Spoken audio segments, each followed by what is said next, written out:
Vous vous apprêtez à écouter le premier épisode de la 2e saison de Captive.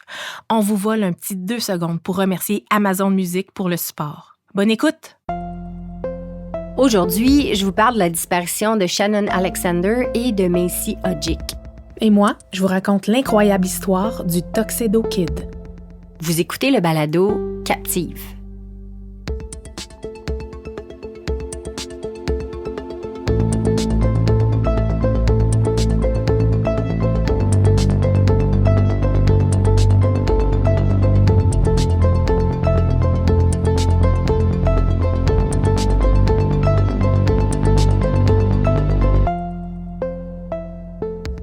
Annie, que je suis contente de te retrouver ici au studio Madame Wood pour entamer la saison 2 de Captive. Oui. Hey, non, mais quelle espèce de vague d'amour incroyable on a reçue suite à la diffusion de la première saison, Je sais. Toi puis moi, on va se le dire, on n'avait aucune idée d'à quoi s'attendre avec le balado au départ. Non, effectivement. Notre seule règle, en fait, c'était de construire le balado qu'on aurait aimé écouter. Oui. Ben, on dirait qu'on n'était pas les seuls qui avaient envie d'écouter vrai, ce genre d'histoire d'ici parce que vos réactions, vos messages, votre engagement, sérieux, là, ça a été incroyable pour nous de vivre tout ça. Vous avez été des milliers à nous écouter, des centaines à nous écrire, vous dire à quel point on s'attendait pas à ça, là. Alors, aujourd'hui, on remonte en selle, même si, Annie, je veux te dire la vérité, là, je suis un peu nerveuse en ce moment. Je me sens un peu rouillée. Mais bon, je vais juste me laisser porter par le récit bouleversant et surtout troublant de ce premier épisode. Un récit dont on a entendu parler un peu plus dans les dernières années, mais pour une raison alternative à l'histoire originale. Quand, dans le fond, on s'est mis à aborder plus sérieusement le grave problème de la surreprésentation des femmes autochtones dans les statistiques de victimes de crimes, de meurtres et de disparitions au Canada. Un double drame, donc, que je vais aborder ici avec toute l'humilité du monde parce qu'il s'agit d'une problématique à niveau multiple et c'est sûr que plusieurs d'entre eux m'échappent encore. Je vais donc m'en tenir au narratif principal puis essayer de pas trop m'en éloigner. Et ce narratif, c'est celui qui concerne la disparition troublante de Macy Hodgick et de Shannon Alexander. On revient en 2008. Shannon et Macy, ce sont les meilleures amies du monde. Elles se sont connues il y a à peine quelques mois pourtant, à Maniwaki, une petite ville d'environ 4000 habitants au nord de Gatineau. On raconte que le coup de foudre amical a été immédiat et très intense, comme le sont les amitiés à l'adolescence. Je suis certaine que tu te souviens de ça, Annie. Les deux filles, toutes les deux autochtones, se sont reconnues instantanément l'une dans l'autre et sont rapidement devenues inséparables. Il y a aux abords de Maniwaki une communauté algonquine d'environ 1500 habitants, Kitigan-Zibi-Anishinaabe.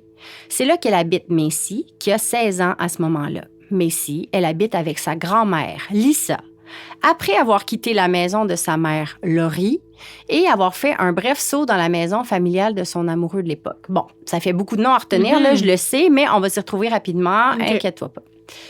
Même si la relation entre Laurie, sa mère, et Macy est quelquefois explosive et qu'ils n'habitent pas ensemble, j'insiste sur le fait que la mère et la fille étaient très proches. Laurie et Macy, elles se parlaient à tous les jours. Puis, avec Lisa, la grand-mère, elles formaient un trio très, très connecté. C'est important de comprendre ce contexte-là pour bien saisir la portée de l'histoire. Maintenant, laisse-moi te parler un peu des filles, OK? Donc, Macy, qu'on surnomme aussi Mace, est née le 6 novembre 91. En 2008, c'est une très belle et très grande fille de 6 pieds. Cheveux noirs, yeux noirs, la lèvre percée, le nez percé, elle a définitivement un look assez rock'n'roll. Puis, selon l'ouvrage Sœurs volées d'Emmanuel Walter, qui m'a d'ailleurs été suggéré par une auditrice fidèle de Captive, allô Kelly? Bon, comme je disais, selon l'ouvrage Sœurs volées, Mace, elle s'affichait ouvertement bisexuelle, ce qui, à mon avis, demande quand même du courage. Hey, afficher son identité sexuelle à 16 ans, là, c'est déjà pas facile, mais de le faire dans un si petit patelin en 2008, ça devait vraiment pas être évident. Ça démontre quand même que Macy avait tout un caractère. Elle adorait dessiner, puis elle rêvait de devenir styliste. Elle était très, très créative. Puis Macy, elle était adorée de sa famille. Comme la plupart des ados, elle était loin d'être un enfant sage, là. Bon, on s'entend. Elle avait lâché l'école à 15 ans, puis ses week-ends se passaient souvent dans une ambiance de party avec l'alcool, des cigarettes, des drogues douces ou fortes. Mais à ce que j'ai pu lire, c'était somme toute assez récréatif tout ça encore. Tu sais, c'est jamais décrit comme un problème sévère. Une adolescence normale, là. Tant qu'à moi, là. Ouais. Ouais, OK. Shannon, elle a une ligne de vie un peu plus compliquée. Elle est née de l'union entre Caroline, une mère toxicomane dont elle a très, très peu de nouvelles, qui habite vraisemblablement à Ottawa, et de Brian, un père aimant, mais qui combat un alcoolisme sévère. Elle est née le 29 mars 1991 et elle habite Maniwaki avec Brian dans un petit appartement de la rue Coco. Elle aussi, c'est une magnifique jeune fille de 17 ans à l'époque, presque aussi grande que sa meilleure amie d'ailleurs, 5 pieds 9, toute qu'une paire de jeunes femmes.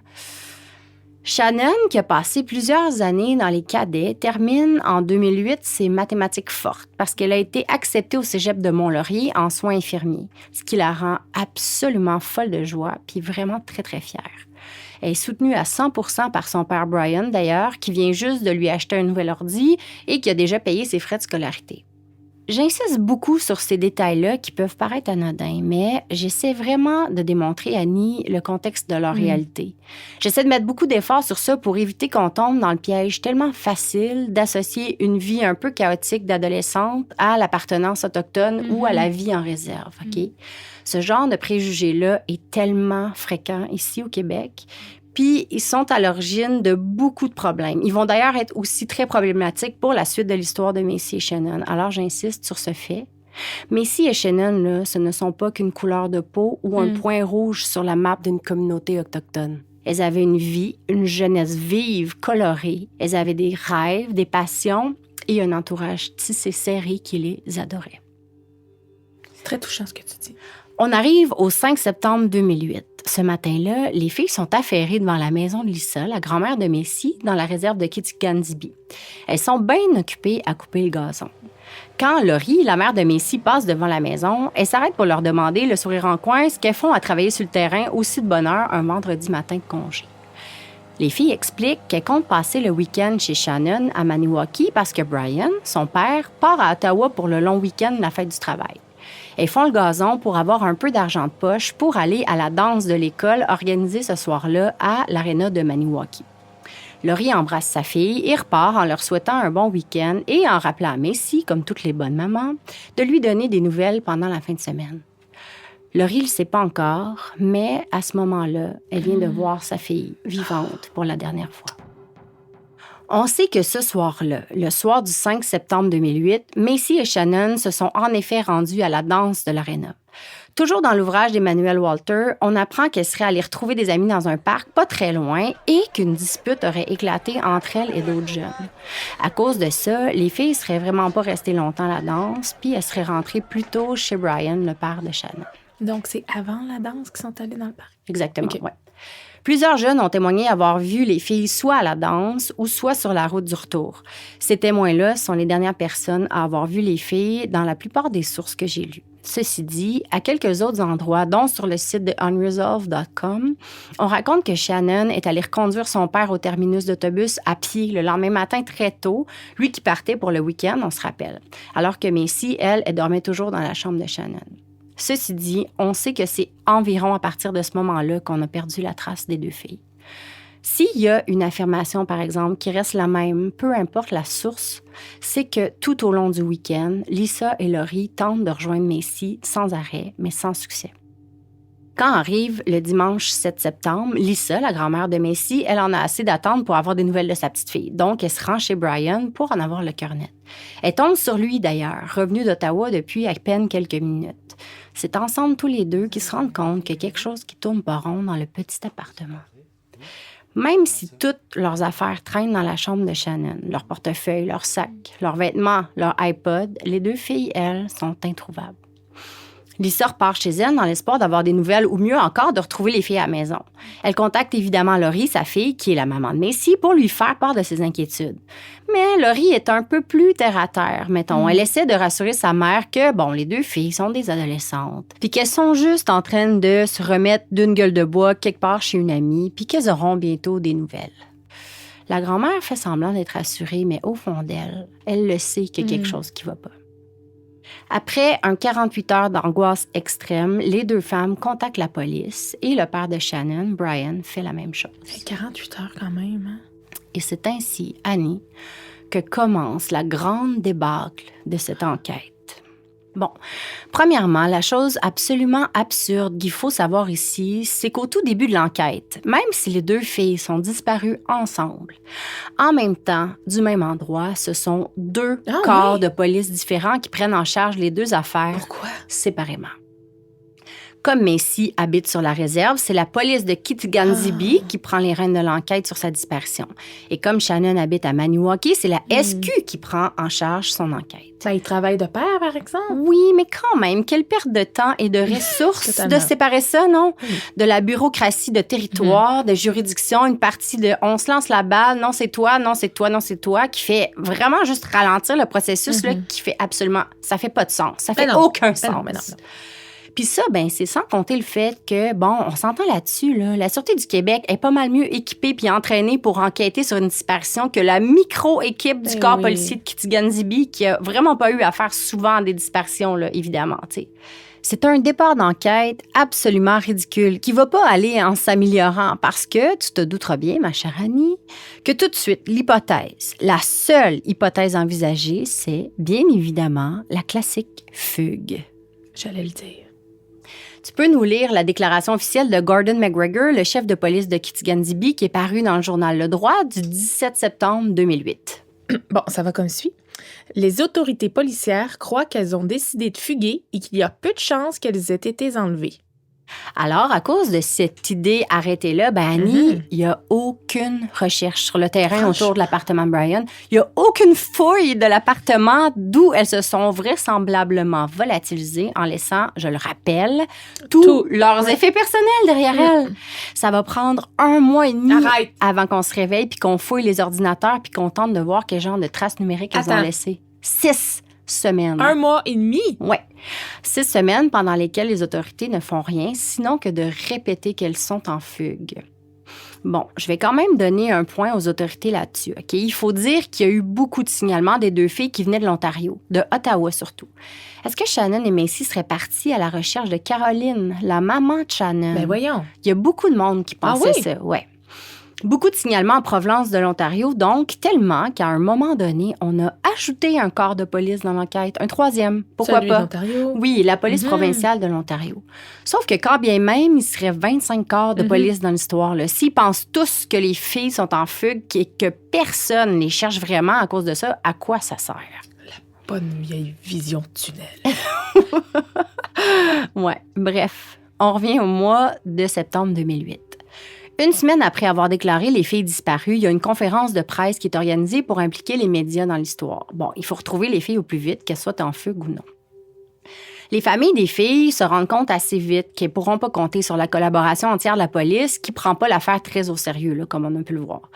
Ils sont donc convaincus qu'au moins une large diffusion de l'histoire dans les médias, ben, ça va pouvoir aider à retracer des informations sur ce qui s'est passé pendant le week-end, la fête du travail, pour que les filles disparaissent. C'est réconfortant quand même de savoir qu'il y a encore une option pour les aider à retracer Shannon et Macy. Sauf que, Annie, personne ne s'est présenté à la conférence de presse. Non. Aucun média. Non. Sauf le journal local. Non. Annie, je vais te donner 3 secondes pour digérer ça. Est-ce que tu peux t'imaginer l'effet que ça fait quand ton enfant disparaît dans l'indifférence la plus totale? Non seulement du service de police de ta communauté, mais aussi dans l'indifférence généralisée du monde au complet, de ta société, là. C'est épouvantable. Je vais te raconter une histoire qui va te faire flasher en grosses lettres au néon à quel point c'était problématique et insultant. Okay? Quelques mois avant la disparition des filles, en avril 2008, il est arrivé une affaire pas mal étrange à Kitigan-Zibi, OK? Boomer, un bébé lion. Attends. Oui. Un bébé lion? Un vrai lion. S'est échappé de son enclos et s'est perdu quelque part autour de la réserve. Ben, cette nouvelle, oui, assez insolite, là, je te l'accorde, a attiré des journalistes de partout au Canada. T'es pas sérieuse? Il y a eu des battues, des hélicoptères, des commandos aux lunettes infrarouges, des chiens pisteurs et tout ce que tu veux pour retrouver Boomer. On a fait des tonnes de reportages. On a écrit des dizaines d'articles et on a déployé la totale pour le retrouver, ce bébé lion. Quelques mois plus tard, ce sont 2 adolescentes autochtones de la communauté qui disparaissent au même endroit. Ça intéresse personne. C'est choquant pour nous en ce moment. Fait que peux-tu imaginer comment les familles puis les amis de Shannon et Macy ont dû se sentir à ce moment-là? Bon, moi, je peux te dire, par exemple, Annie, que pour ma recherche, j'ai retrouvé plusieurs articles qui datent de 2008 puis qui couvrent les premiers jours de leur disparition. Ceci dit, il s'agit toujours des mêmes parutions. La Gatineau et Le Droit, qui sont des papiers de la région. On y rapporte sans cesse que les 2 filles sont en fugue. Dans Le Droit du 20 septembre 2008, on se trompe même de 2 semaines sur les dates où elles auraient été vues pour la dernière fois, imagine! Eh oui! La couverture est homogène puis sans nuance. On parle juste de la fugue de 2 jeunes autochtones de la réserve de Kitikandjibi, point. C'est autour du 1er octobre que la communauté commence à s'organiser par elle-même pour prendre les choses en main. 90 personnes se présentent pour une battue, la première fouille faite dans le dossier. Par des bénévoles, là, pas par la police. Après combien de temps, là? Après 1 mois. 1 mois. Donc, ce sont la famille puis les amis qui s'organisent. Le 15 octobre 2008, 2 semaines plus tard, le journal Le Droit rapporte qu'un groupe de femmes autochtones d'Ottawa s'est rassemblé pour fouiller les quartiers Vanier et Edinburgh, tout en distribuant les photos des filles. Tout ça, c'est de l'action communautaire uniquement. Dans les articles de journaux, on commence à retrouver de plus en plus souvent une Laurie éplorée, vraiment en colère, puis qui décrit haut et fort les injustices dont les filles ont été victimes dans le traitement de leur disparition. Il ramène l'absurdité des 2 cas qui sont traités indépendamment par la police de Kitikandjibi et la Sûreté du Québec. Puis il ramène sans cesse Boomer, le lion, qui, lui, a eu droit à une battue, alors que les filles, elles ont eu droit à rien du tout. L'affaire finit par réveiller un peu les consciences, on dirait, parce que, enfin, une battue digne de ce nom s'organise. En mai 2009, 8 mois après la disparition de Shannon et Macy. C'est l'organisme Search and Rescue Global One de Gatineau qui mène le bal, aidé de 200 bénévoles et d'une escouade canine. La Sûreté du Québec puis la police de Kitikandjibi sont aussi de la partie. Ils ont pour mission de fouiller un territoire de 2 km² dans les zones rurales autour de la réserve.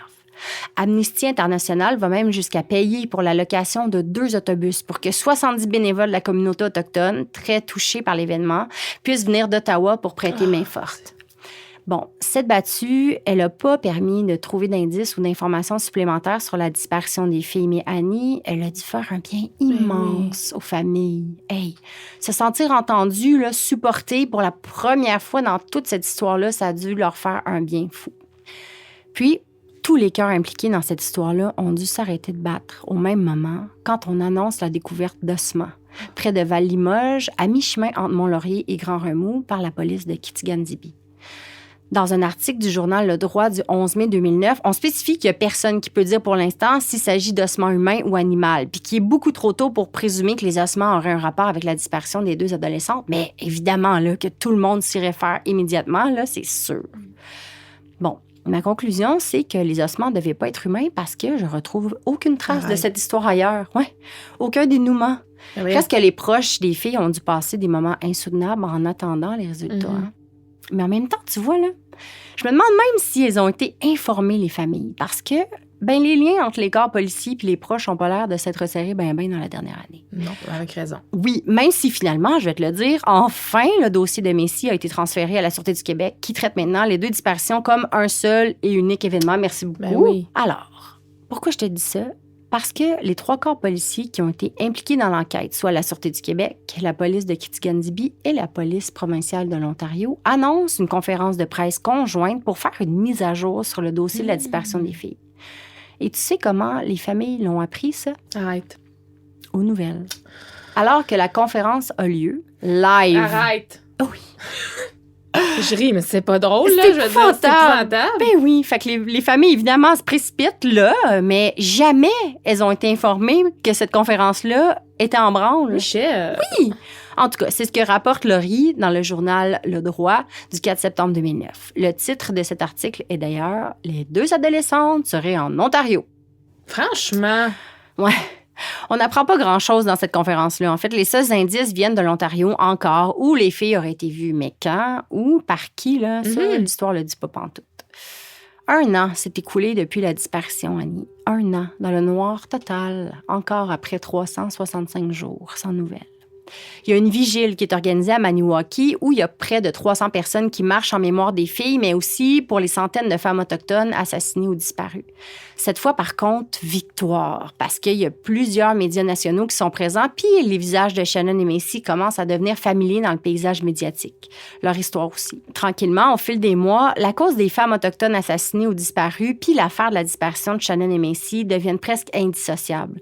C'est comme un symbole bien québécois, dans le fond, que cette réalité insoutenable-là, qui jette la lumière sur le fait qu'on traite les cas des femmes autochtones bien différemment que le sort médiatique puis policier qu'on réserve aux victimes blanches, bien, c'est proche de chez nous aussi. Là. C'est pas juste un problème dans le reste du Canada. T'sais.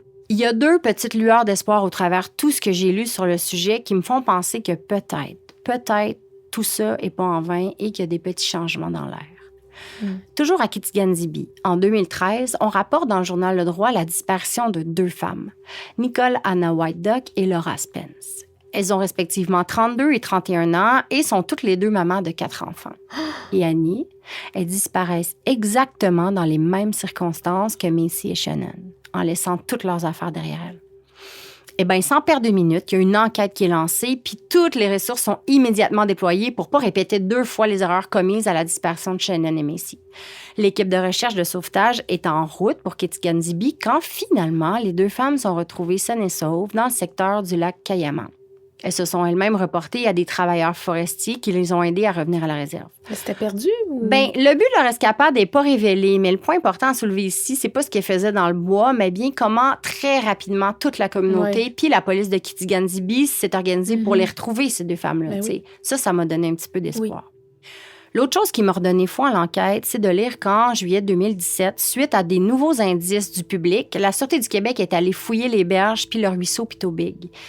Ils en ont aussi profité pour interroger plus d'une 20aine de personnes. Bon, forcément que ça redonne un peu confiance aux familles qui prennent conscience que l'enquête est toujours ouverte, tu sais. Puis que la Sûreté du Québec, là, elle va les prendre les moyens quand il faudra pour aller enquêter des nouveaux indices. Ils ont aussi installé un poste de commandement temporaire à la réserve de Kitikgandibi en 2019 pour remuer la mémoire puis donner une onde de choc à l'enquête, mais depuis, c'est silence radio.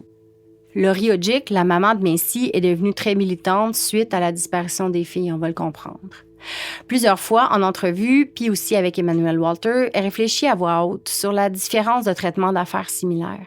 Elle revient quelquefois sur le cas même de David Fortin qui a bouleversé le Québec au complet, là, quelques mois à peine après la disparition des filles. Bon, c'est sûr qu'avec le recul, on n'a pas le choix d'être abasourdi par l'incroyable différence avec laquelle les 2 cas ont été traités, tu sais, à la fois par la police, mais aussi par les médias. Tu sais, quand on y pense, là, David aussi, on l'a longtemps pensé en fugue. Mais pourtant, ça n'a jamais quand même empêché le Québec au complet d'en parler, là, puis de le chercher.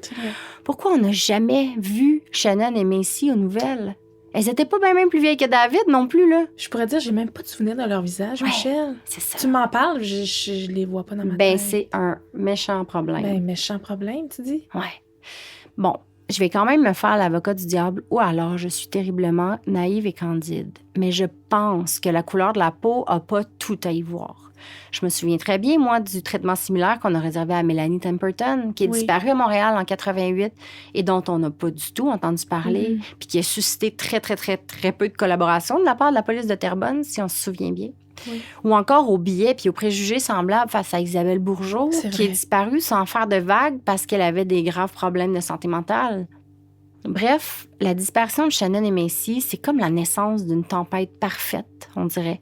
Un manque flagrant de compétences de la part de la police, un biais puis des préjugés face à la communauté autochtone, puis un incommensurable manque de communication, mais aussi de confiance entre les 2 camps qui ont souvent été opposés, tu sais. Il y a eu quelques suspects quand même, puis quelques rumeurs dans cette histoire-là, mais rien d'assez étoffé pour que je puisse même en parler ici, là.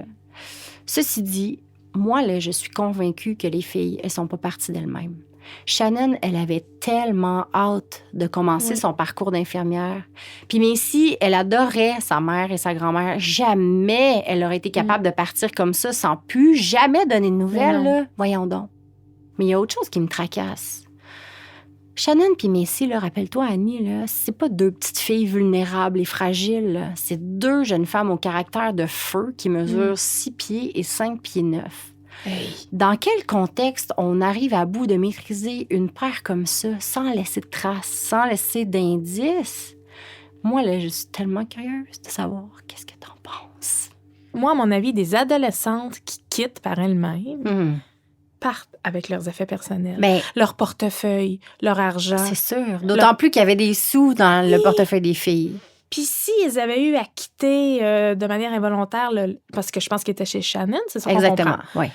Il y a quelqu'un qui a cogné à la porte, c'est certain, ils ont répondu, mais Michel, 6 pieds, 5 pieds 9, je veux dire, faut qu'il y ait plus qu'une personne qui les force à partir, tu Ben, comprends? puis ce que je trouve vraiment étrange, moi, c'est que encore là, comment le savoir puisqu'il n'y a Non. pas eu de fouille, Mhm. mais semble qu'au premier coup d'œil, il n'y avait rien de casse. Il n'y avait pas... Oui, c'est Tu vrai. comprends? Tu sais, je Ben veux oui. dire, s'il y a une T'as bagarre raison. pour les... Justement, là, toute qu'une paire de filles, là. Oui. Fait que je veux dire, jamais je croirais qu'il y a quand même eu de la bagarre, de la résistance, quelque chose, tu sais. Mais il n'y a la rien. la porte n'avait pas été défoncée, les fenêtres n'avaient pas été ouvertes de force. Tu sais, je veux dire, il y a définitivement quelque chose qui a fait en sorte qu'elles ont quitté la maison. Ouais. Moi Mais aussi, je là, pense. va mais- savoir pourquoi et comment et pour partir avec rien. Moi, c'est ce qui me chicote le plus. Des Ouais. adolescentes de 17 ans qui partent avec rien. Non, c'est ça. Puis encore là, que c'est dommage d'avoir perdu les précieuses premières heures, les Oui. premières journées, les premières semaines, Mhm. à pas avoir fait de fouille de l'appartement, de pas avoir fait de fouille autour, de voir si, je Mhm. sais pas, moi, y a-tu des traces de pas, y a-tu des traces de résistance, bref, quel dommage. Totalement. Mais en attendant, les habitants de Maniwaki puis de Kitigan-Zibi entrent et sortent de leur quotidien sous les yeux rieurs de Shannon et Macy. Leurs deux belles faces qui trônent sur un énorme panneau sur la route 105 qui rappelle à chaque jour à la communauté que depuis presque 15 ans aujourd'hui, 2 de leurs enfants manquent à l'appel.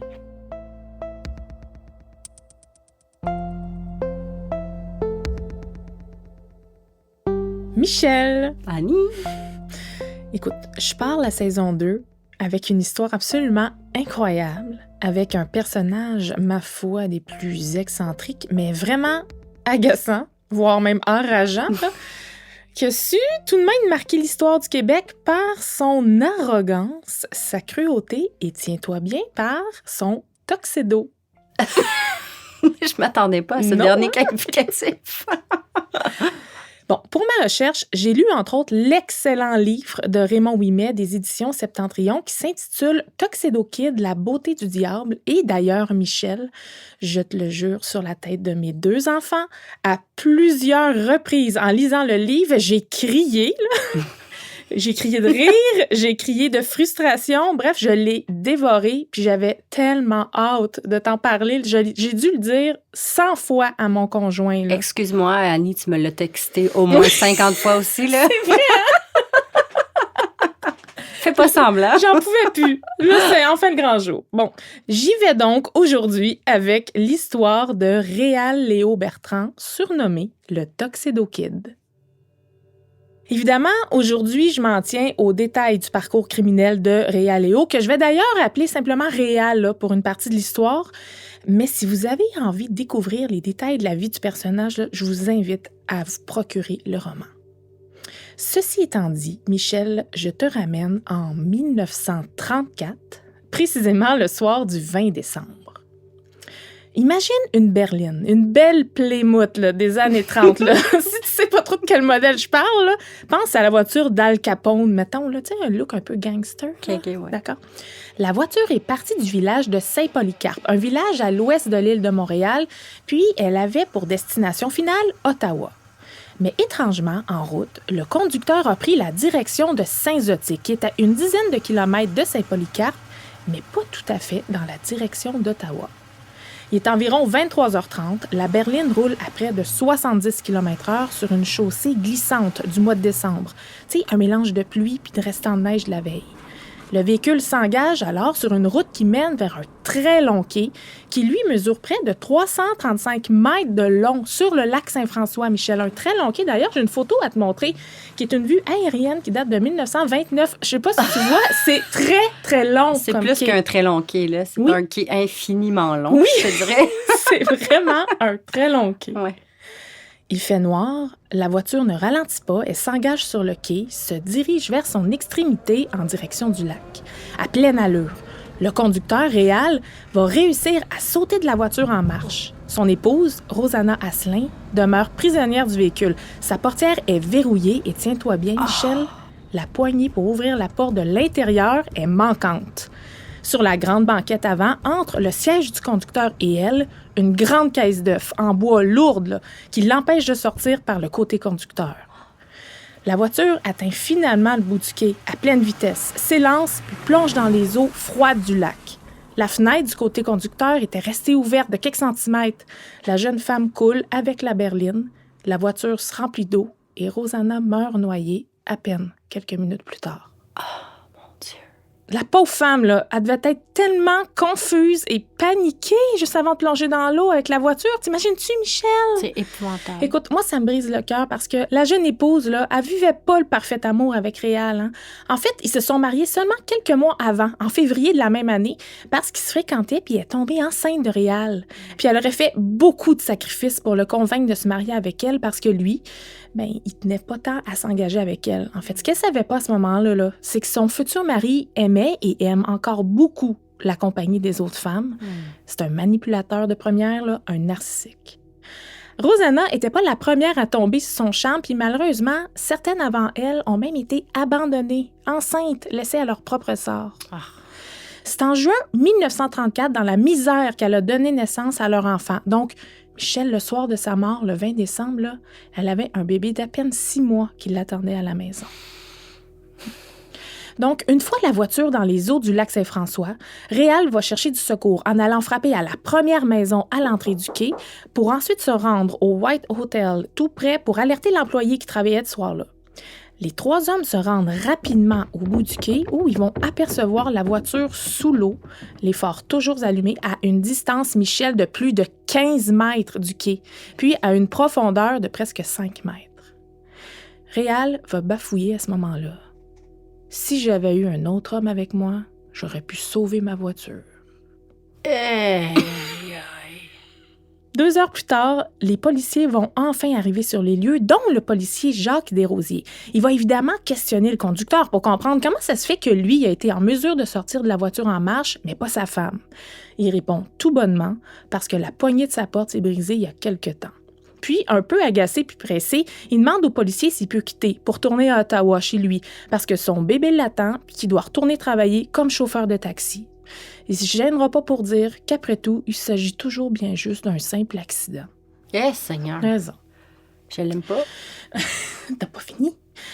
2 jours après l'accident, soit le 22 décembre 1934, un détective de la police provinciale, Albert Augier, va prendre en charge l'enquête sur les circonstances de la mort de Rosanna. Les résultats d'autopsie sont clairs. Là. La jeune femme était bien en vie au moment où la voiture a plongé dans l'eau. Elle est morte par asphyxie par submersion, donc par noyade. Réal va évidemment être interrogé et Michel, sa version des faits qu'il va raconter au détective est assez, disons, intéressante. Sans démontrer la moindre émotion, il va raconter à l'enquêteur que le soir du 20 décembre, lorsqu'il a quitté Saint-Polycarpe où ils ont passé la soirée chez son frère Zéphirin, il se serait senti très fatigué là, au moment de prendre le volant, ainsi qu'à un certain moment, il aurait manqué la route vers Ottawa et se serait plutôt dirigé, sans le savoir, vers le village de Saint-Zotique, où il aurait emprunté la mauvaise route, soit celle qui mène vers le Grand Quai. À ce moment-là, sa femme lui aurait dit de continuer jusqu'au débarcadère, au bout complètement du quai, où l'espace serait assez large pour permettre à la voiture de virer de bord. Malheureusement, à cause du manque d'adhérence, la berline aurait continué à avancer doucement, puis serait tombée en équilibre sur le bord du quai, ce qui aurait laissé le temps à Réal de sortir juste avant que la voiture tombe dans le lac Saint-François. Un simple accident. Bien que l'enquêteur ait quelques doutes sur la version de Réal, là, il va quand même tout de même pencher vers la thèse de l'accident à ce stade-ci. En fait, jusqu'au 27 décembre, une semaine après l'accident, où l'agent des Rosiers, celui qui est arrivé sur les lieux de l'accident en premier, va contacter l'enquêteur Augier pour lui soumettre quelques informations surprenantes. Notamment que la fameuse poignée manquante de la portière a été retrouvée à l'intérieur du tableau de bord de la voiture et qu'après vérification, Michel, la poignée n'était pas cassée, mais aurait été simplement enlevée à l'aide d'outils. Ils ont aussi remarqué un autre détail. Bon, sans entrer dans les détails mécaniques d'anciens temps de Plymouth 1934, là, on est loin de juste la pédale de gaz de frein d'embrayage à cette époque-là. C'est plus compliqué que ça. Là. Il y a des pistons et des manivelles. Là. Bref, ils remarquent que... je vais vraiment vulgariser l'explication. Là. Ils remarquent que la voiture aurait été laissée en mode d'accélération, si on veut. Donc, embrayée de façon à ce qu'elle ne puisse pas ralentir, sans même avoir à appuyer sur la pédale d'accélération.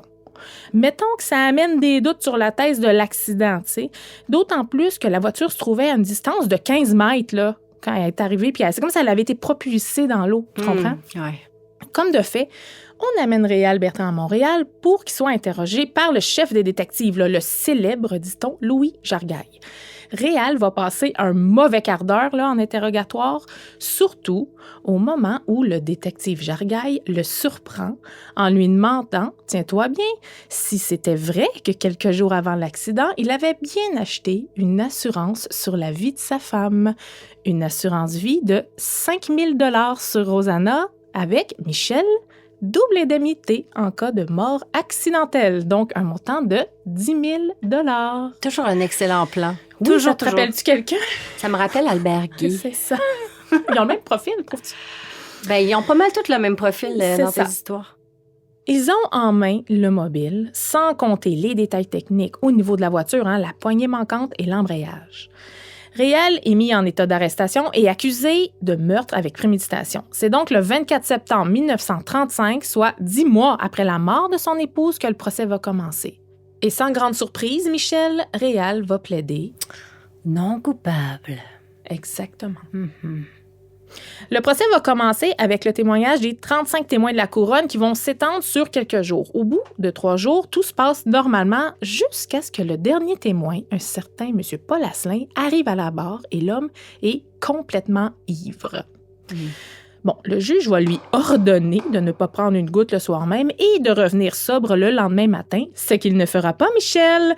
Le témoin est encore intoxiqué de la veille quand il remet les pieds au tribunal le lendemain. Puis c'est à ce moment-là que M. Asselin, le témoin gorlot, va confier au juge que les avocats de Réal lui auraient payé des bières la veille. Ça va créer une onde de choc. Évidemment, les avocats de la défense nient les propos de M. Asselin, puis vont même jusqu'à simuler de vouloir se retirer du dossier en disant qu'à partir de maintenant, leur crédibilité est mise en doute, puis que l'hostilité entre eux et le juge pourrait nuire à la défense de leur client. C'était un geste calculé, hein, parce qu'après que le procès ait été suspendu pendant 1 mois, là, à cause de toute cette histoire-là, le juge va prendre la décision de se retirer lui-même, ce qui va permettre aux avocats de la défense de rester au service de Réal. Et c'est un nouveau juge, Louis Cousineau, qui prend en charge le procès. Une vraie pièce de théâtre d'été, ce procès-là, je te jure. Là. C'est vraiment bien parti. Le procès reprend en force et prend une drôle de tournure. La défense est vraiment pas douce envers les témoins de la couronne. Par contre, on apprend par le témoignage d'un ancien locataire de Réal qui se serait vanté d'avoir épousé Rosanna dans l'espoir qu'un jour elle hériterait de sa mère adoptive. Il lui aurait dit, écoute ça, qu'il avait bien l'intention de vendre l'enfant qu'ils attendaient pour la somme de 100 $ à des gens de Montréal. Quel monstre! On essaie aussi de prouver que Réal avait un plan derrière la tête au moment où il a acheté la police d'assurance pour sa femme, sachant très bien qu'il n'avait pas les moyens de payer les montants des primes sur une longue période. Il ne roulait pas sur l'or, Réal, là, avec son emploi de chauffeur de taxi à l'époque. Est-ce qu'il y avait vraiment l'intention de payer des primes d'assurance sur plusieurs années, tu sais? Ben, imagine-toi, Michel, que le procès va faire un 180 degrés quand il va justement être question de la fameuse police d'assurance-vie. En fait, les avocats de Réal vont conclure leur défense avec un témoin clé, un certain Eugène Picard, l'agent d'assurance qui aurait lui-même vendu l'assurance-vie à Rosanna Asselin. Il raconte qu'en novembre 1934, quelques semaines seulement là, avant l'accident, il se serait rendu chez le couple pour parler d'assurance, puis il va confirmer devant le jury que c'est bien lui qui a encouragé la vente de l'assurance-vie de Mme Bertrand et non son mari. Le couple avait même l'intention de demander l'aide financière à la tante de Rosanna, qui est en fait sa mère adoptive, pour leur permettre de payer une partie des primes. Aussi, le même témoin, M. Picard, va confirmer qu'à quelques reprises, il a embarqué dans la voiture de Réal, puis il confirme que la poignée était bien manquante, puis que c'est le conducteur qui devait sortir de la voiture pour ouvrir la portière du passager. Assez dire, là, la poignée était donc déjà manquante avant l'achat de la police d'assurance. Le 6 décembre 1935, après les longs plaidoyers des avocats de la Couronne et de la Défense, et après 3 heures de délibération, le jury va rendre son verdict. Non coupable. C'est la présomption d'innocence qui va avoir fait pencher la balance. Réal Léo Bertrand est donc un homme libre. Un homme libre avec 10 000 $ en poche, avec lesquels il va s'acheter une voiture, une belle berline bleue, le modèle dernier cri 1935 qui possédait, tiens-toi bien, une radio, toi chose. Chose très rare à l'époque. Il va aussi se procurer des beaux habits chics là, pour évidemment séduire les femmes. Bref, au bout de seulement 6 mois, il va avoir dépensé tout le montant du 10 000 $ qui, soit dit en passant, équivaut de nos jours à une somme de 400 000 $ en 6 mois. Il se retrouve vite sans le sou, sans emploi, avec une voiture à payer. Il réussit pas à avoir son permis de chauffeur de taxi, donc il va décider, avec 2 autres associés, de fonder une petite entreprise de taxi et il va en profiter pour louer sa belle berline bleue neuve à d'autres chauffeurs pour pouvoir faire un petit peu d'argent. Tu sais, Réal, là, il s'était habitué, dans les derniers 6 mois, à vivre un train de vie qui lui plaisait bien. Il était riche, fier. Puis là, il redevient tranquillement l'homme moins riche qu'il était avant. Donc, il va avoir une idée de génie. Prendre l'argent là où elle se trouve. Et c'est à quel endroit, ça, Michel? Je dirais à la banque. Perspicace. Exactement, à la banque. Donc, notre grand bandit Réal va organiser un braquage en compagnie d'une connaissance, Anatole Latreille, qui a déjà eu un procès pour un vol à main armée, justement, mais qui a été acquitté pour manque de preuves. Donc, le 16 juin 1936, les 2 hommes vont se rendre à la succursale de la Banque Nova Scotia dans le village de Russell, à une 40aine de kilomètres d'Ottawa. Dans un premier temps, ils vont changer la plaque d'immatriculation de la berline de Réal. Latreille va se recouvrir le visage de son mouchoir de poche blanc, entrer dans la banque et se diriger vers le comptoir avec un revolver en criant « This is a hold-up, stick 'em up ». Ceci est un hold-up, levez les mains. Et là, quelques secondes plus tard, le directeur de la banque va sortir de son bureau avec un revolver, puis il va crier « Get out of here or I'll shoot !» Sortez d'ici ou je tire. Comme de fait, il tire en direction des 2 bandits. Réal, près de l'entrée, tire à son tour, rate le directeur, sort de la banque en courant avec son complice. Les 2 hommes rejoignent le véhicule et partent en vitesse pendant que le directeur sort de la banque puis continue à tirer vers la Méchant badass! C'est un film d'action, c'est incroyable. À peine 2 kilomètres plus loin, ils vont se débarrasser de leurs vêtements, de leurs armes, puis de la fausse plaque d'immatriculation. Évidemment, les policiers sont informés rapidement par les employés de la banque, puis ils vont se mettre à la recherche des 2 hommes. Ce sera pas très long qu'ils vont trouver la pile de vêtements et, Michel, à l'intérieur, ils vont trouver un billet de loterie déchiré grossièrement avec l'inscription à l'endos écrite à la main « J.A. Léo Berthe, numéro 5, Dupont, Hall ». Le soir même, Réal Léo Bertrand va retourner à son agence de taxi située rue Dupont à Hull pour ensuite aller passer voir une de ses petites amoureuses, une certaine Florence Fauteux, à qui il va demander d'aller chercher le journal en sachant que ça parle du braquage. Réal, fier, il va se vanter à la belle Florence qui a participé au fameux hold-up. Le billet de loterie qui a été retrouvé, il va faire en sorte qu'il va être dans la mire des policiers, bien évidemment, puis il va être suivi en filature jusqu'à ce que la police interroge la pauvre Florence puis qu'elle finisse par tout raconter sous la pression. 4 jours après le braquage, le 20 juin 1936, les 2 hommes vont être officiellement arrêtés pour tentative de vol à main armée et vont être emprisonnés jusqu'au procès qui va avoir lieu le 19 octobre suivant. Le procès, il a lieu en Ontario, puis la salle, elle est pleine à craqué. Les curieux se sont déplacés, puis il faut dire que c'est comme un divertissement à cette époque-là. Donc, évidemment, ça attire beaucoup de monde, puis aussi un grand nombre de journalistes. Michel, quand Réal Bertrand fait son entrée dans la salle, là, les gens sont bouche bée. Il est habillé d'un tuxedo noir, d'une chemise blanche et d'un nœud papillon noir. C'est à ce moment-là, précisément, qu'est né le Tuxedo Kid dans les médias. Les 2 accusés vont plaider non coupables. Ils sont bien convaincus qu'ils vont gagner leur procès. Je te dirais que ça va être assez expéditif, merci, parce que les preuves sont nombreuses, sont accablantes, puis il y a très peu de témoins qui vont venir parler en leur faveur. Quelques jours plus tard, ça va prendre moins d'1 heure de délibération jury pour déclarer les 2 clowns coupables de tentative de vol à main armée, puis ils vont être condamnés à 15 ans de prison. Tuxedo Kid, ou comme on l'appelle dans les médias, juste le Kid, va rester en prison pendant exactement 11 ans, 4 mois et 11 jours. Il va avoir une attitude remarquable durant ces 11 années de détention, puis il va même se lier d'amitié avec l'aumônier de la prison qui va justement prêcher en sa faveur pour sa libération. Pendant sa détention, Michel, il va aussi en profiter, écoute ça, pour suivre des cours par correspondance du Collège de la vérité universelle de Chicago, qui va lui permettre d'obtenir un genre de faux diplôme de docteur en psychologie au coût de 50 $. Diplôme qu'il va mettre à profit à sa sortie de prison. En effet, il va ouvrir son propre bureau dans un centre médical réputé d'Ottawa où il s'affiche ouvertement comme docteur et où il reçoit ses clients. Arrête! Je te lis un tout petit bout de l'annonce que le docteur Réal Léo Bertrand fait publier dans les journaux, là, mais tu peux trouver l'extrait complet dans le livre de Raymond Ouimet. Comme psychologue, le docteur Bertrand vous aidera à résoudre vos problèmes mentaux, soit par des examens psychanalytiques ou simplement par un changement d'attitude de certains points. Ceci vous aidera à guérir votre corps, mettra votre mental en santé et mettra toutes vos affaires de la vie en meilleure harmonie avec votre moi véritable. C'est bien dit. Et un peu plus loin, comme docteur en divinité, il vous aidera à voir que la sagesse revient dans vos plans. Il vous aidera à voir où aller pour obtenir la puissance véritable de l'esprit et le vrai pouvoir qui pourrait vous aider à obtenir du succès dans toutes vos entreprises. C'est incompréhensible. Excuse-moi, le bruit que t'entends, c'est mes yeux qui roulent. C'est comme un mélange de plein de mots savants, mais qui veulent rien dire, tu sais, en tout cas. J'ai adoré, Michel, le passage où on cite des patients insatisfaits des services du docteur Bertrand. Et est-ce que tu aimerais nous lire leurs commentaires, s'il te plaît? Je sais pas si j'aimerais ça, mais je vais le faire. Tu veux.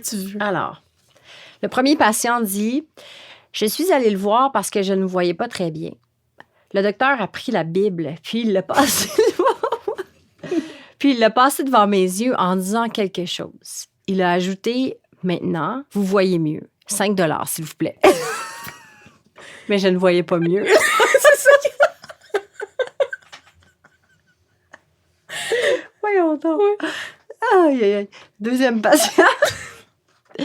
Je lui ai dit que j'étais très malheureux. J'avais 2 petites amies et je ne savais pas laquelle marier. Il m'a demandé leur nom et leur adresse et plus tard, je me suis rendu compte qu'il sortait avec elles. Il m'a conseillé d'en trouver 2 autres.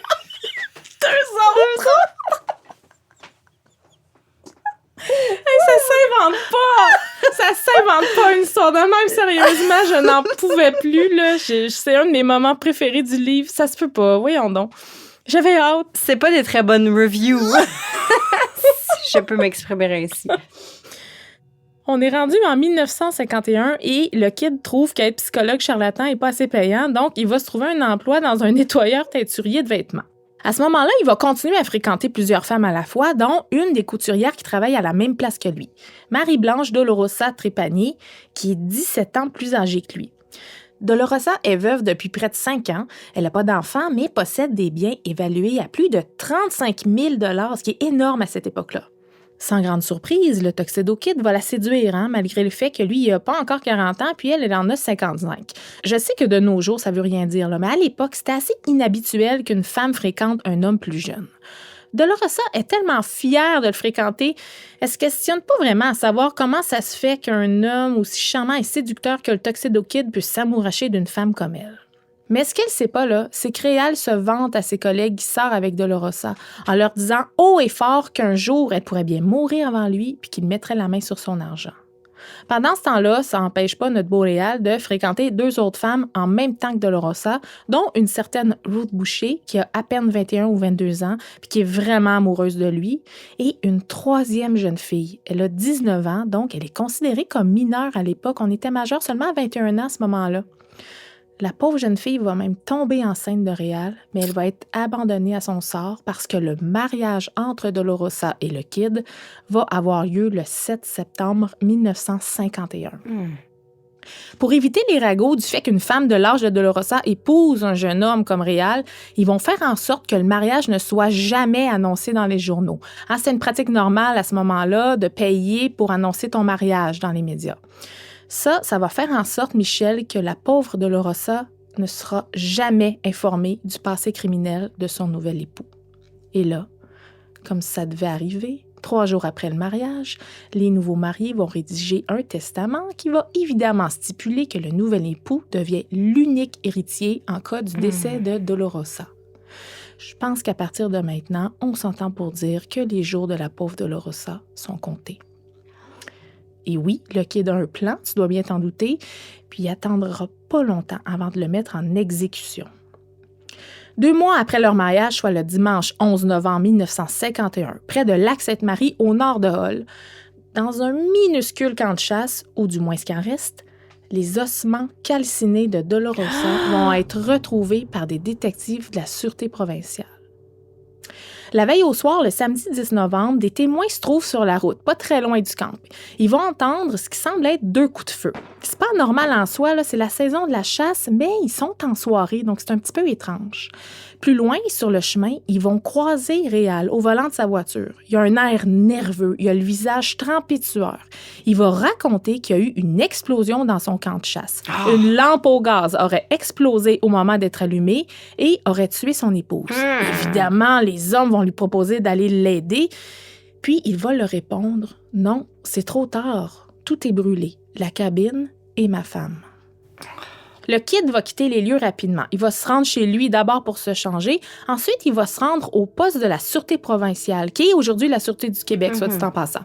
Puis, il va s'informer à savoir si, parmi les enquêteurs, il n'y en a pas un qui est chevalier de colon.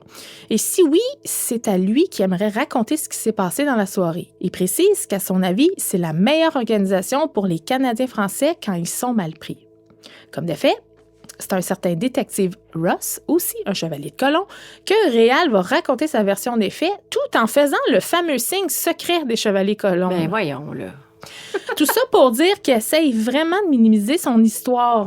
Puis, il ne gêne pas pour dire que ça serait bien que l'enquête soit rapide et surtout discrète, là, pour pas nuire à sa carrière de docteur. Donc, au dire de Réal, il explique que 400 mètres séparaient la voiture et le camp de chasse en raison de l'accumulation de neige. Pendant que Réal retournait à sa voiture pour prendre le reste des bagages, il a demandé à son épouse d'allumer la lampe au gaz qu'ils avaient apportée.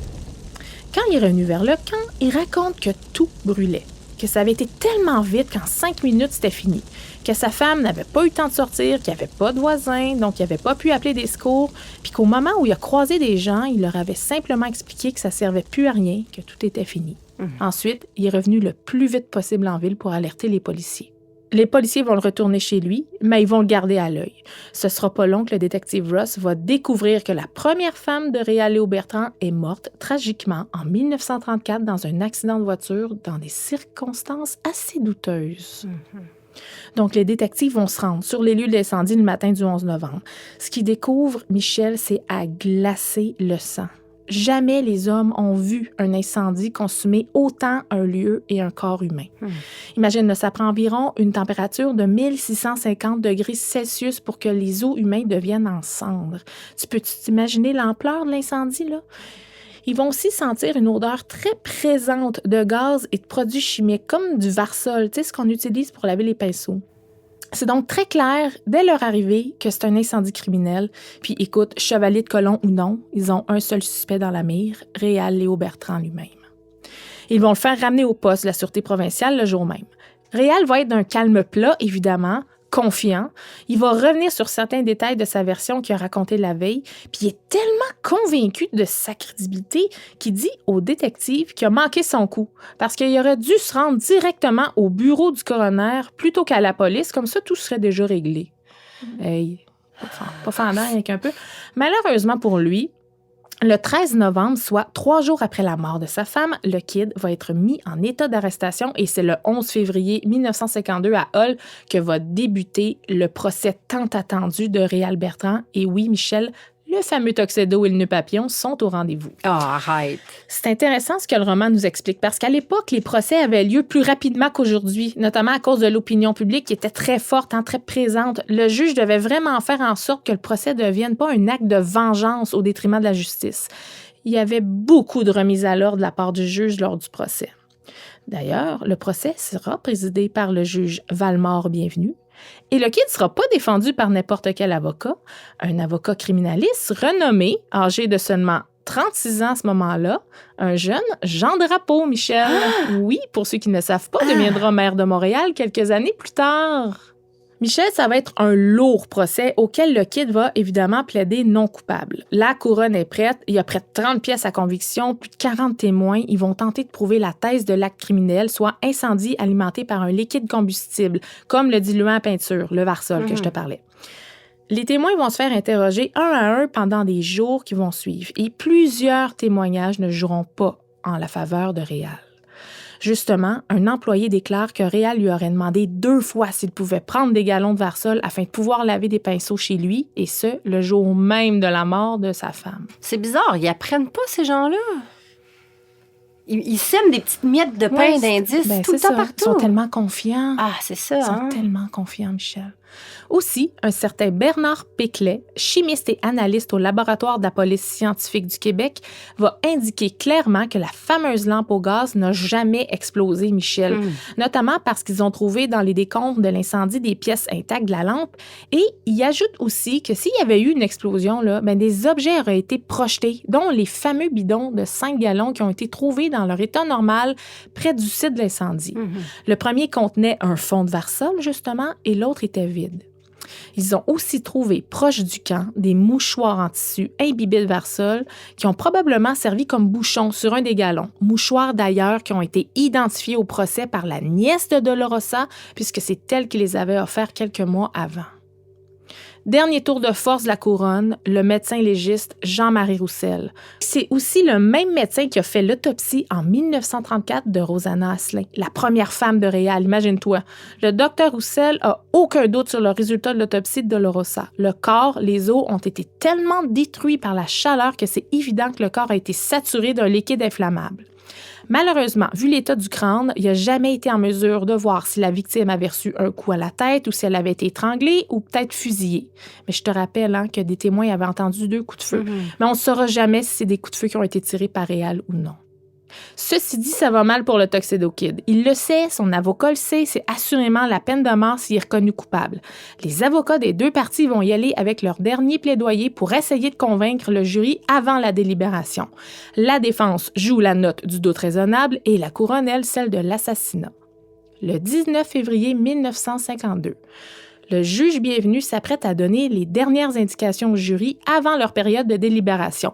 La salle, Michel, elle est pleine à craquer encore une fois. Le juge parle, lentement. Il se veut même un petit peu hésitant. Après une vingtaine de minutes, en plein milieu de son discours, il arrête de parler. Il essaie de prendre une gorgée d'eau. Le verre d'eau tombe sur le sol. Le juge Bienvenu s'effondre et quelques minutes plus tard, meurt d'un arrêt cardiaque. Non! Le juge meurt, Michel! Le juge est mort! C'est le chaos total, évidemment. C'est du jamais vu au Québec. Il y a un nouveau juge qui est mandaté d'urgence pour analyser la situation rapidement. Et c'est le lendemain matin que le juge Paul Sainte-Marie va exiger la tenue d'un nouveau procès. Non! Tuxedo Kid s'en sauve in extremis, encore une fois. Hey, je l'haïs, Michel, là. Je l'haïs. Nouveau procès, 12 mai 1952. Il va durer 9 jours. Bien que les avocats de la couronne sont les mêmes, le Kid, lui, va avoir un nouvel avocat. Je te dirais qu'on n'y amène pas grands éléments nouveaux très marquants, sauf, tiens-toi bien, que le Kid est habillé d'un complet gris, chemise blanche et cravate noire. Oh! Oui, il a calmé ses petits ardeurs. Son avocat va s'attaquer à la crédibilité des détectives. En fait, ce qu'il souhaite, là, c'est d'éviter la peine de mort à son client, en sachant très bien qu'il s'enligne pour un verdict de culpabilité. Comme de fait, le jour du verdict, le jury va prendre 20 minutes seulement pour délibérer. Les 12 jurés déclarent l'accusé coupable. Enfin. Pour annoncer sa sentence, le juge met des gants noirs, ce qui signifie systématiquement que l'accusé va être condamné à la peine capitale. Ah! Moi, je savais pas. Aïe, aïe, aïe. Comme de fait, le juge prend la parole et annonce devant la cour qu'en date du 8 août 1952, Réal Léo Bertrand devra être pendu par le cou jusqu'à ce que mort s'en suive. C'est à l'établissement de détention de Montréal, communément appelé la prison de Bordeaux, qui va être mis en détention dans l'une des 4 cellules destinées aux condamnés à mort. C'est des cellules qui se trouvent près de l'échafaud, sont un petit peu plus grandes que les cellules normales. Il y a un gardien en permanence qui surveille le prisonnier pour éviter, entre autres, qu'il s'enlève la vie. On appelle ça d'ailleurs le Dead Watch. Mais tu te doutes bien que Réal restera pas là à attendre qu'on le pende 3 mois plus tard, donc il va porter en appel sa sentence, non pas une, mais 2 fois. Bon, sa cause va être entendue une première fois le 20 mai 1953, puis 2 jours plus tard, sa demande en appel va être refusée par le juge. Ensuite, Réal lâchera pas prise. Il va décider de jouer la carte de l'aliénation mentale. Oh. Donc, il va réussir, Michel, à faire en sorte que le ministre de la Justice du Canada lui-même ordonne, en date du 29 mai, un examen psychologique pour Réal Bertrand. Le ministre déclare que puisque la question de l'aliénation mentale n'a jamais été abordée lors de ces 2 derniers procès, ce qui est vrai, qu'un sursis d'exécution doit être accordé pour permettre d'évaluer l'état psychologique du détenu. Mais bon, par chance, le psychiatre qui l'a évalué va déclarer que le patient est bien sain d'esprit, malgré le fait, et je cite, qu'il entretienne des illusions sur sa propre importance. C'est donc à 1h10 du matin, le vendredi 12 juin 1953, que la cloche de la prison de Bordeaux va sonner 7 fois pour annoncer l'exécution imminente d'un détenu. On est la veille de son 40e anniversaire et le Tuxedo Kid prend place sur l'échafaud. Le bourreau lui attache les pieds, ensuite les mains derrière le dos, lui glisse une cagoule sur la tête et lui passe la corde autour du cou. À exactement 1h12, le bourreau déclenche l'ouverture de la trappe. À travers le silence de mort, les témoins qui sont sur place entendent le craquement sec des vertèbres cervicales. Le corps du Tuxedo Kid va pendre inerte au bout de sa corde pendant plusieurs minutes avant qu'il soit décroché. Personne ne va réclamer son corps. C'est dans une fosse commune de Montréal, sans aucun service funèbre, que son corps va être enterré. Le meurtre de Dolorosa, sa 2e femme en 1951, est beaucoup plus frais dans la mémoire collective, encore aujourd'hui. Malheureusement, la mort de Rosanna Asselin en 1934 est tombée tranquillement dans l'oubli, jusqu'à ce que le drame frappe encore la famille Asselin, le 6 janvier 1992 à Saint-Calixte, dans Lanaudière. Michel, entends-moi bien, là. Rolande Asselin-Bocage, 34 ans plus jeune que sa demi-sœur Rosanna Asselin, va être l'une des victimes de Serge Archambault, dit le boucher de Saint-Eustache, presque 60 ans plus tard. Non. Ouais.